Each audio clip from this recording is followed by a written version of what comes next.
welcome back. Let's just jump into this one. I'm not gonna beat around the bush at all. Puberty sucks. There's nothing about it at all that is fun or exciting. Things go from normal to awkward in like 6 seconds. It feels really lonely, really horrifying, and kinda tingly. Puberty is a nightmare for boys. Let's talk about why. We might as well just get this one out of the way because you're already expecting it. Number 1, the awkward boner. During puberty, boys fly at full mast for absolutely no reason at all. It's like that little bastard just pops up to say hello. It's kind of like...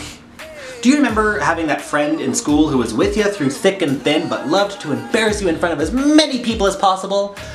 That's a penis during puberty. It's like it always knew exactly what time was the most inconvenient for you, and then it would be like, hi. It was always at a time when someone like a teacher would ask you to stand up and read something out loud to the rest of the class, or worse, when they asked you to go to the front of the room and write something on the chalkboard, and you're left thinking of ways that you can get out of it. Oh my god, are you talking to me?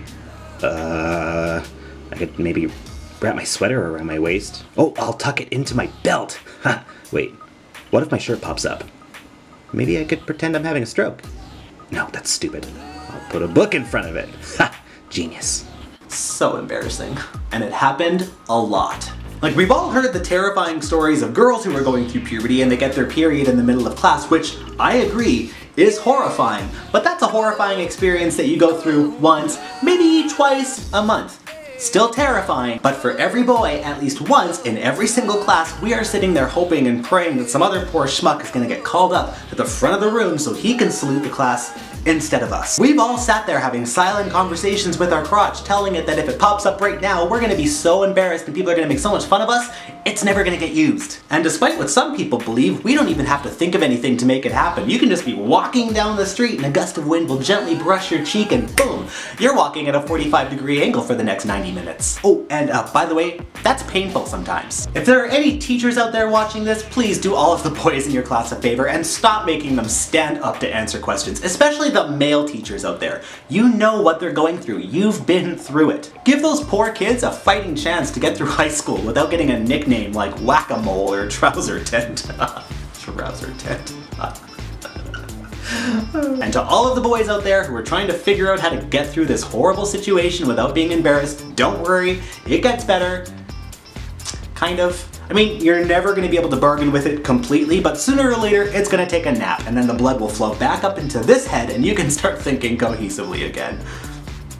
Kinda. Number 2. Do you remember when you were a kid during those beautiful summer days where you'd go outside and play in the sun with your friends? Wait, do kids still play outside during the summer? Like, I've seen 5-year-olds with iPhones, so I'm really not sure. Anyway, when I was a kid, we used to play outside a lot. I used to be able to run and bike all day long and only ever have to worry about maybe having a shower before I went to bed. And then I turned 9, and I wasn't able to get out of bed in the morning and walk down the hallway without a horrible smell starting to emanate from my armpits.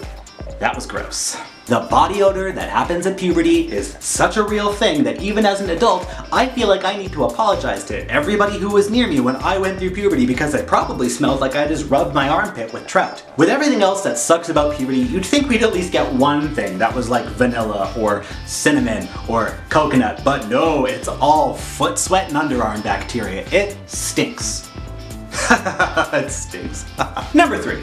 For most boys, during puberty, we develop a very serious fear. A fear that has nothing to do with the dark, or with clowns, or with spiders, which, by the way, are Satan's pets, and they are disgusting in every single way, and I had a fear of them long before puberty started. But no, this fear is a flash fire kind of fear. It's a fear that strikes you every time you have to speak in public because you are sure that your voice is gonna go from normal voice to Elmo voice to the voice of Satan's baby and back to your normal voice again, all in the span of about 3 words. The voice crack is horrible. And it's unavoidable. Like every time that you're sitting in class waiting for attendance to be called, you're gonna be giving yourself a pep talk. Okay, Christopher, this is what we trained for. Deep and masculine. Deep and masculine. Okay, let's go over it again. Here. Okay, that was pretty good. Here. Oh, that was better. Okay, one more time. Here. Okay, I think you've got this. Christopher? Here. God damn it. Number 4.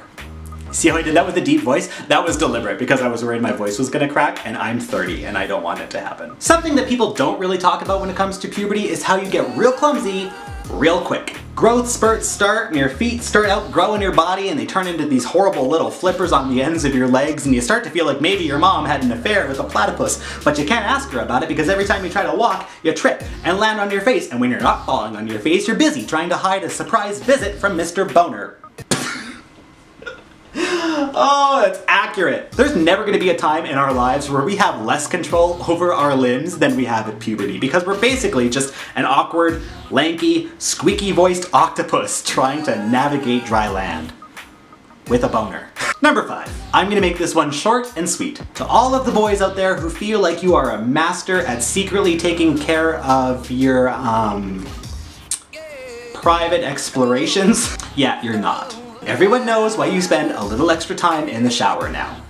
Everybody. Oh, and the sock that you think you have hidden under your bed or the towel that you have stuffed into your closet, everyone knows that they're there and everyone knows what they're for. Understand that it is completely normal. It's totally human. Hell, it's even healthy. As long as you lock your door, because if you don't, it's just gonna be horrible. And while we're on the topic, for the sake of your child's future therapy bills, if you are the guardian of someone who's going through puberty, please learn to knock before going into their room, because if you don't, you really only have yourself to blame for what you're about to see. Oh God, puberty was so horrible. I'm so happy it's over. I hope you enjoyed the video. If you did, make sure to give it a big thumbs up before you go. That would help so much. This week's positivity vote goes to Sarah Kellison. Sarah, thank you so much for watching. If you would like some information on how you can get a shout out in another video, check the description box down below. If you're new, click right there to subscribe to the channel. I make new videos every single Sunday. I'd love for you to be here. I have more episodes right down there. All of my social media in the corner over there. And until next Sunday, try to be classy, but at least be sassy. Bye.